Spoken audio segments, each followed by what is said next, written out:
Welcome to the Coming Clean podcast with your host, Peter O. Estevez. Hit a dash in my position, you will never last. Real talk, I had to get it from the mall. Real talk, now I'm vibing with a bankroll. Cash. Hello and good morning to a new episode of Coming Clean. Today we have an incredible human being, a lawyer, a sports agent, an entrepreneur, speaker, an author, a husband, and a father of 4 beautiful children, David Meltzer. David, thank you for being with us today. Thank you for giving us the time and the opportunity to share your wisdom on our platform. Oh, Peter, thank you. And thank you for such a concise introduction. I loved it. David, I am a great believer that great entrepreneurs are history buffs. And as such history buffs, we have a tendency to go back into history and look at the lessons that we have learned from history and how do we apply those lessons moving forward. You have certainly in your lifetime and my lifetime, we have lived a couple of great history lessons, particularly during recessions, the 80s, 90s, 9/11, and of course the one that hit you the most and hit me the most and hit a lot of people the most, the recession of 2008. But today is different. What's going on across the world is different. Tell us your opinion on that, and how do you see people moving forward, and what does it take to come out of this? I love that. Well, first of all, you nailed the nail on the head. My mom made me study history because she said human nature never changes. And when you start from a position of human nature, you learn that life is just about lessons, and the lessons are going to keep on coming until you learn them. When we have pain, that's an indication, physical, mental, emotional, spiritual, and financial pain. It's an indication that you have a lesson to learn. That's all it is.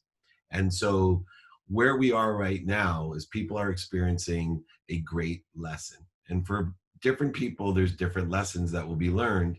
And once again, I'm turning towards history to understand how the most fulfilled people dealt with the financial pain, the emotional pain, all the different types of pain that myself is experiencing and my clients experience. As a top executive coach, I'm dealing with so many people reaching out for my help to give them perspective of that human nature, or to give them economic help of how to either take advantage or to stabilize or to survive.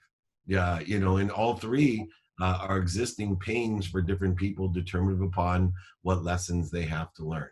But I think the first step to help people with their mindset, which is one of the 4 things that we can control, which gives us more sense of confidence and security, is to understand that this is just a lesson.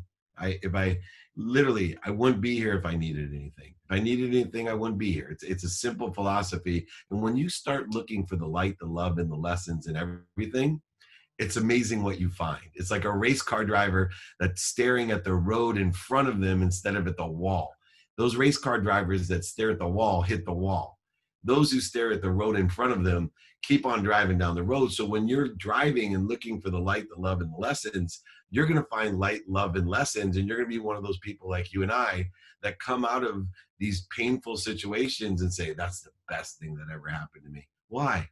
Because I learned a valuable lesson that allowed me to accelerate, to grow, and to have more light, love, and lessons in my life. In other words, to be happy. And as you know, Peter, happiness is the best disease. It's the greatest virus. It spreads just by witnessing it, and it actually strengthens our immune system, meaning that it defeats all other viruses as well. So if I can teach people to find the light, love, and lessons within the context of this philosophy, then my mission of my spiritual and human existence are met.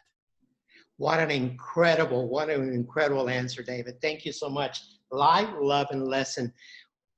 With that in mind, David, why is it that so many of us, we have a tendency of clapping down and believing that what we need is resources and not to be resourceful? Absolutely. There's 3 worlds that we live in. And what happens is the world of not enough is an energy that exists regardless of material goods, right? I have friends who own humongous multi-million-dollar businesses and homes, and they live in a world of just enough. And so when a lemon gets squeezed and the lemon juice comes out, the juice that's coming out of them is not enough, scarcity, right? And so they're looking at hoarding all their resources. They're the people that are running to the grocery store to get enough toilet paper. It's an energy, right? There was multi-millionaires running to the grocery store to get toilet paper, and there was broke people not worried about it at all, because it doesn't matter what you have, it's the energy that you carry. The second world is the majority world, which is just enough, right? And so this idea of just enough is an idea, as long as I have just enough for me. So when you're put into a situation, the lemon is squeezed, the lemon juice that comes out of that during that pressure is, okay, as long as I have enough for me, then I'm going to be okay. And so in these compressed certain uncertainty and accelerated growth, a lot of people felt the pressure, oh, there's not enough for me. Then you have this world that I learned to live in. Wasn't born into the world. I was born into the world of not enough. I evolved into a world of just enough. And then I had to go through and lose over $100 million to learn that, wait a second, I live in a different world than those two worlds. I live in a world of more than enough. Everything comes through me for others. I have and am connected to this light, this love, and these lessons. And my job is to draw from the light, draw from the love, and draw from the lessons and appreciate it. Number one appreciation is gratitude, but the second appreciation is to add value to it. So my job is to gather and draw the power of the source, the light, the love, and the lessons, appreciate it, give it gratitude, and also add value, what I have to give to it, my life, and then give it away through me for others. And when you live in the world of more than enough, it doesn't matter whether it's 93, 97, 2001, 2008, or 2020. It doesn't matter what external factors. When they start squeezing the lemon, you're going to really enjoy the lemon juice that comes out. It truly is lemonade. And you know what? That you said it so beautifully, but not only do you say it, you live it, David. I've seen you through this trying times, through this pandemic that is going across the world. You have never lost your momentum. You've been upbeat, you've been excited, you've been engaging. You have made your family part of the community. You've been resourceful. You've been in your closet doing lives every morning. You've been reaching out to the community. And you know, you and I are really a little bit of outside that generation. We're not social media generation. That's not where we were born in, but we have adopted so well that we've been adopted by the community, and we are creating, you are creating incredible service and value to the community by inspiring people with those beautiful thoughts, beliefs, and habits that you display each and every day. Where does that come from, David? Because, I read somewhere that your mom did not want, when you graduated from law school, you had a choice of becoming an attorney or going into the sales for the internet. So, there you go. And my mom told me that the internet was a fad and that I better be a real lawyer. And I think I hope that factored out for you, David. Yeah, luckily I chose the internet and was a millionaire 9 months out of law school. There's several things to unravel there. I think number one, just my relationship to money. Money is something that I wanted so bad so I could buy my mom a house and a car. That's real simple. 6 kids, single mom, 2 jobs, packed my dinner in a paper bag. And I had this relationship with money, and I had my lessons to learn with the currency of this vibration, I call it. Money is an object of energy that we put into the flow to get what we want. So it's no different than faith, other than it vibrates at a lower vibration than faith, right? If you have gold card money, you get, green card, gold card, platinum card, or black card money, you get more and more. Well, I started to learn through my journey of being a multimillionaire and then losing everything that faith was the same as money. If I had green card faith and lived in hypocrisy and not enough, or if I had gold card faith, or if I had platinum card faith, or if at times I could reach my potential with black card faith, then I could get from the universe everything that I want. I could not only be filled, because that's what money will do. It'll fill your life. It'll fill your life with things that you don't really need. It'll fill your life with people you don't need to impress. It'll fill your life by voting for what other people want from you, whether they love you or not. and then resenting them for manifesting what they wanted for you. But if you can live with black card faith, that there's enough of everything for everyone, everything will come through you. You'll make room. When they say the greatest gift you can give is your life, they don't mean your actual heartbeat. What they mean is to give everything that you've learned, to give everything that you have for others. Why? Because the expanding universe, anything that empties itself expands. There's more black matter than anything else. 99% of your body is air. There's so much room to expand. And when you can have black card faith, and I don't do it all the time, I still live in this pragmatic world. As you said, I have 4 kids. I always joke around that there's not one saint in history, I'm a history buff like you, not one saint in history that had to travel across the country with 4 children. Because I promised when they landed, they wouldn't be a saint anymore. So I'm dealing with the blend. And I want everyone to grow, accelerate, and segment to faith with the blend that they live on this earth. And they have mortgages and colleges and weddings and daughters and sons and little league and wives, all the different things that are at a lower vibration. And it's okay. You can have more than enough of that, as well as more than enough of the spiritual fulfilling things that do make you happy. Wow. David, in these trying times, most people allow their ego, their fears, and you often talk about ego, to get in the way of seeing what's ahead of us. How do we overcome that? And what is ego in your definition? Well, it's fun, that's a setup question, a softball for me, since tomorrow I'm doing a training on road to revenue ego, because the ego edges our goodness out of our life. And the ego's a practice. It's a practice. And the practice is this: we're clearing the clouds from the sun. We're allowing ourselves to draw more information. We're getting out of our own way. And there's 3 steps in order to effectuate the ego. Number 1 is to identify when we're in ego-based consciousness. And because it is important to realize that the ego has a physical protection to it, that, fear of jumping off a building, you don't want to lose that. Right? We want to be afraid when we look over a building so we don't fall off. We're close to an edge. Our ego says, back up, brother. It's okay. Don't fall off. But to identify the ego is so important. So I start defining the ego. I define it by needs, because as you know, the ego's basis from the historical and philosophical perspective is the ego has the need to flight, fight, feed, or the other F word. And so I started to identify more specifically what those 4 needs of the ego really manifest themselves in today's world. The need to be right. Go ahead, think about how much time, money, and resources. I went bankrupt, lost over $100 million because I had a need to be right. I'll tell you that right now. Yeah. I had a need to be right, and it took all my liquidity to prove that I was going to be right.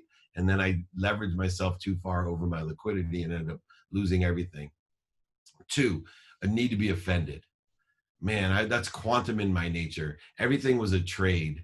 I had a need to be offended. And what I learned about the need to be offended, which is so curious, especially for people today that love to project attacking thoughts on people, judgments and conditions, as I had, is that if the world could feed itself food as easily as the ego feeds itself the need to be offended, because if you have a need to be offended, it will feed itself immediately. Go outside right now and have a need to be offended. It will happen like this. I wish I could go outside and have a need to be fed that bad. I want a steak. Oh, wow, that was easy. But it doesn't. But the need to be offended, the need to be right, the need to be separate, inferior, and superior, the need to be angry, guilty, resentful, anxious, frustrated, scared.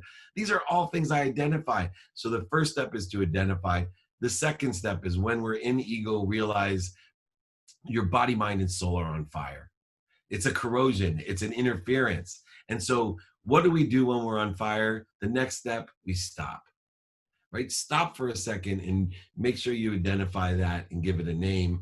Then ask yourself why. Drop. Right? Drop down. And this is where I become a ferocious Buddha. I'm not your normal Buddha. I'm not going to sit on top of the hill for the rest of my life and contemplate my existence. I'm a ferocious Buddha. I have free will within me, and I'm going to have the law of Goya besides the law of attraction. The law of Goya, John Assaraf taught me, is the law of getting off your ass. And I am going to make sure that I am in the constant, meaning consistent every day, persistent without quit pursuit of my potential. That takes a ferocious attitude. To consistently every day do anything. I tried to say thank you before I went to bed and when I woke up, because I was proving to everyone that it would change my life. And I wanted to do it for 30 straight days. I teach it on stages. I write it in books. I tell everyone I can on social media. Change your life by saying thank you before you go to bed and when you wake up.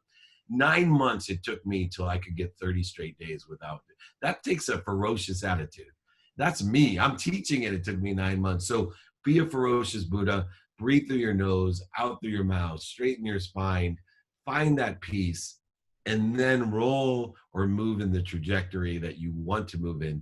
Do not accelerate in the wrong direction that ego will take you into. Ego's like the guy that turned the highway sign from north to south and then forced you to step on the gas. That's what ego is, man. It'll send you as fast as it can to the wrongest direction. And anyone that's been in an argument with their kids, their spouse, their best friend, someone they really care about, and they think to themselves afterwards, how the heck did I get here?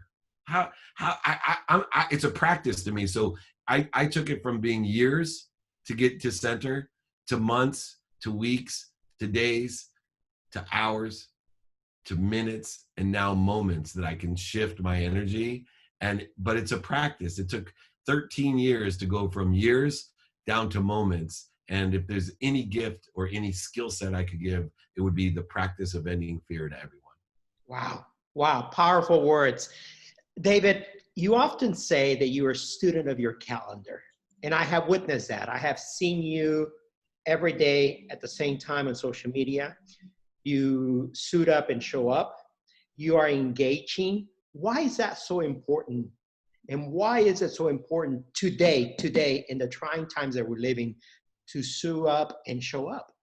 Well, for me, I have a kaleidoscope that I look through. I believe I'm a projector. I'm not a receptor. I project what I want. And so through my projector, I have a lens, and that lens has it's a kaleidoscope. So the first lens is productivity. My day has to be full of providing value and giving service and being of service to everything and everyone around me, because that's what creates the void for the universe to fill. My philosophy of expansion is based upon productivity. So I have a lens of productivity. I have a lens of accessibility. Accessibility is a duality. How accessible am I to people like you, Peter, and your audience? And how am I accessing what I want? How am I filling that void? And then the final lens, which we discussed earlier, is gratitude, which allows us to practice ending fear and a variety of other things. So using my calendar with the lens of productivity, accessibility, and gratitude to study, which is, to me, the word study means not only pay attention, but give intention, right, to the things that I want to be the coincidences of my day. And so I study with those lenses what I have planned for the day, what I don't have planned for the day, the white space, the blank space, and my sleep, which most people ignore completely, but it's the number one habit we all share. And it's the thing that you spend the most time on in your life. And it's also the time when we're most connected to the light, love, and lessons. We have less interference, less corrosion of the ego when we're sleeping. The ego goes to bed. So we're allowed to draw more energy. Most people live their life like the myth of Sisyphus without being a student of your calendar. They push the boulder. Great, ferocious Buddhas we are. We push it all the way up the hill, and then we go to sleep, and we let the boulder go all the way back down to the hill, and we wake up, and we look at the boulder, and we look at the hill and go, I'm stuck. I'm in the same place.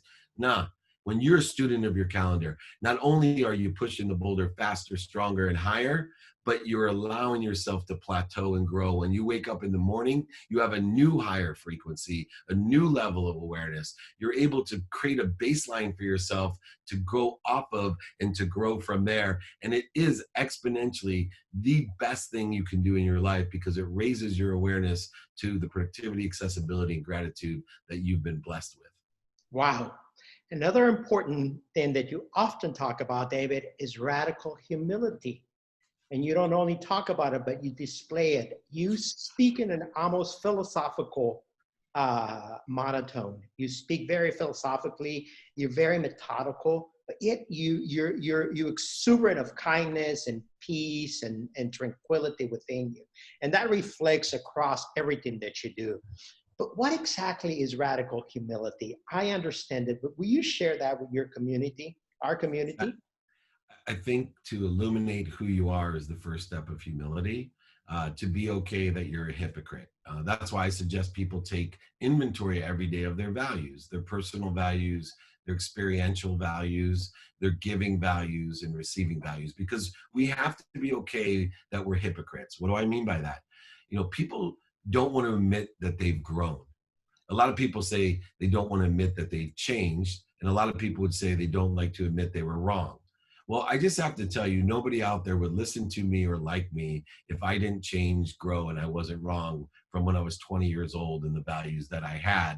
And by the way, I was much more sure of my values at 20 than I am at 52.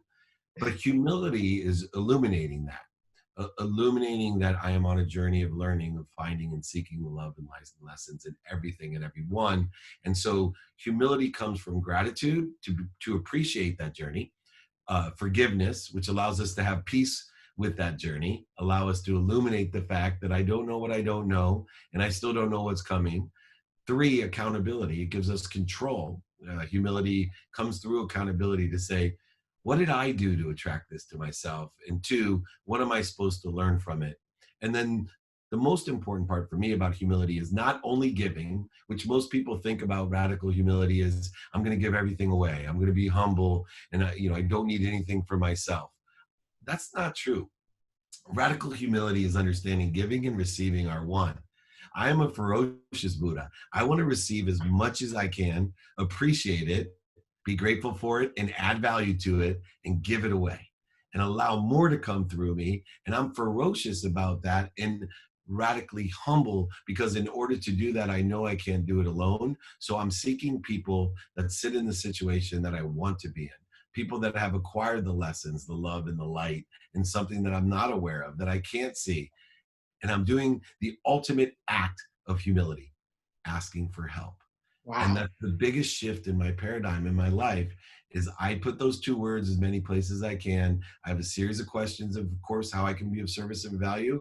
But more importantly, I fight the ego and tell myself, it's okay, ask for help.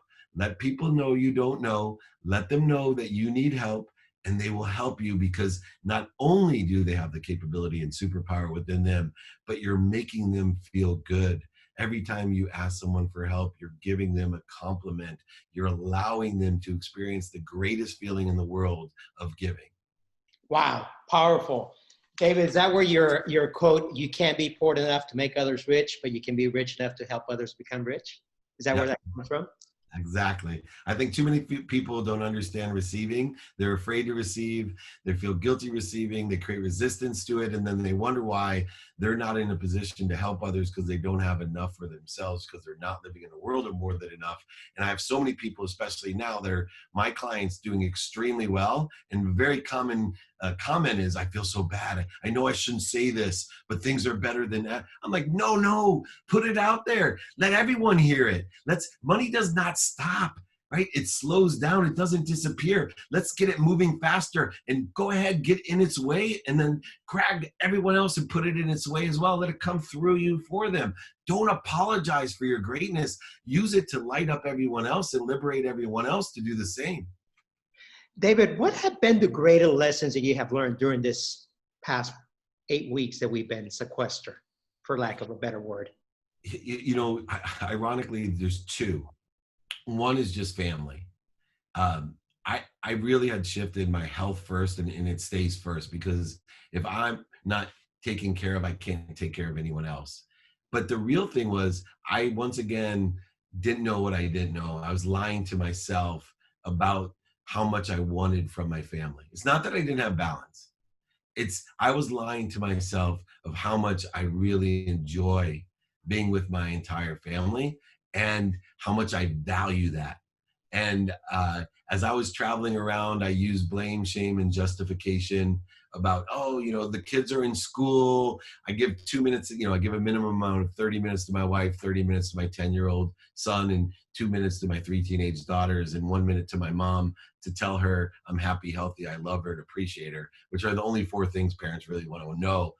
But boy, I still had lessons to learn how enjoyable, you had mentioned before, making my family part of my community. And, one of my daughters, I found this extraordinary skill. She's doing these, like office videos of me, like the TV show The Office, but it's called The Closet, right? And I will tell you, I have had so much joy from having dinner with my family every night and sleeping in the same bed. And so I learned more about how valuable the most intimate relationships in my life are, even though, once again, for the last years, I would have told everyone, and people put me on a pedestal. Oh, you're so balanced. You have such a great marriage and such great kids. I did, but I can do, like it says behind me, get 1% better. The second lesson was really one that was just exacerbated. And I want everyone to take this lesson. The best business decision I've ever made was I hired a chief betterment officer years ago. Literally the second highest paid employee in my company. And their entire job every day is to walk around and talk to every employee and ask how they can help, what they can make better, what they can do better, softwares, desk position, temperature, food, bathroom, and then look and walk around and look at everything and see, how can I make this picture better? How can I make this light switch better? And the margins that are created in my business because I have someone only focusing on, getting 1% better every day have been extraordinary. He's worth his weight in gold. I applied that to my own life. I was moving so fast. I'm my own chief betterment officer. So I'm taking the time again to find the 4 minutes every day that I can save that turn into 24 hours a year, or tell people, look, I'm going to give everyone my biggest gift right now. And it's not my free training tomorrow, which I want everybody to come to. It's free. I don't sell. I think the biggest surprise to the thousands of people that come is, when's the sale coming? It's not going to come. You're going to finish it, and I'm going to tell you, have a great weekend. So please join me. But the greatest lesson is, for everyone, I'm gonna give you 2 weeks vacation. And here's what it is. I have learned that 80 hours a year on average are spent looking for things. The 3 things that most people look for and lose are their phones, their wallets, and their keys. So while you're at home in this period of pause, if you can train yourself to put your keys, your wallet, and your phone exactly in the same place, I've just saved everyone watching 80 hours of productivity. I've given you 2 weeks vacation, so you can go ahead and use those while you're here, knowing that you have that every single year, 2 extra weeks vacation, as long as you put your keys, your wallet, and your phone in the same spot. You heard it from Mr. David Meltzer, an incredible human being, an incredible entrepreneur, a man that is making a tremendous impact in the world. Join him tomorrow in his class, Where and How. Yeah, so go ahead. If you can email me, david@dmeltzer.com, or text me 949-298-2905. We'll register you. It's a free training every Friday. So you're registered once every single Friday, 11 a.m. Pacific, 2 p.m. Eastern. And if you don't make it, go ahead and watch it on YouTube at David Meltzer. David Meltzer. Thank you so much, Peter. David, thank you so much. Thank you for joining us. I appreciate it so very much. Awesome. Take care. Take care. Bye-bye. Thanks for joining us today on another episode of the Coming Clean podcast. Make sure to join Peter and his next guest on a brand new episode as we continue changing and impacting lives across the world. Share this episode with a friend, follow, subscribe, and leave a review. Boy, I had to get it fast. Hit a dash in my position, you would never last.